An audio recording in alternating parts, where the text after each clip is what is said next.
My state is so cute, y'all. Representative Caden Whitman in South Dakota proposed a law that would ban the removal of condoms without the other party's consent, a practice commonly known as stealthing. We all remember this guy, right? Phil Jensen? He's the guy who voted no on free lunches for impoverished children in South Dakota. Yeah, he shot this shit down before it even got a chance to be discussed because the topic made him uncomfortable. South Dakota House Republicans decided to ignore victims of sexual assault after they killed the bill to protect victims of stealthing, a slang term for non-consensual condom removal. Last week, multiple Republicans said it was due to testimony from victim of stealthing that HB 1204 passed out of the House Judiciary Committee. During her testimony, she told the committee that when she Googled, "Is it legal to remove a condom without consent?" she learned there was no law in South Dakota addressing this. Her experience with non-consensual condom removal resulted in an unintended pregnancy. Despite pressure from her predator to get an abortion, she chose to continue with the pregnancy and raise her child as a single mother. Instead of giving victims of stealthing a clear path in the court system, House Republicans killed the bill on party lines after enacting a rarely used rule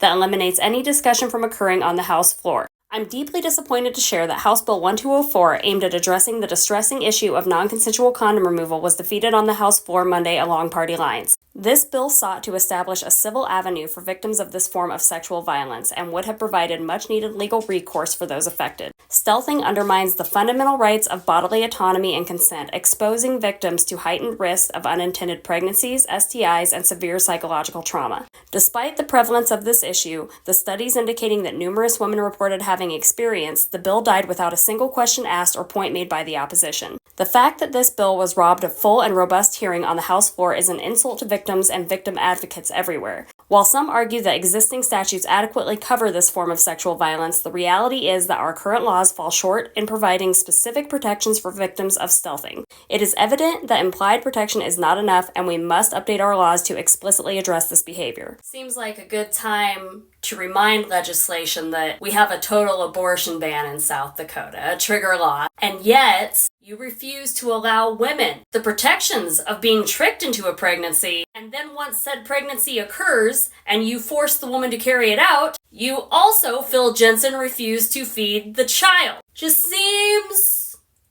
kind of weird. That's the math ain't mathing, you know?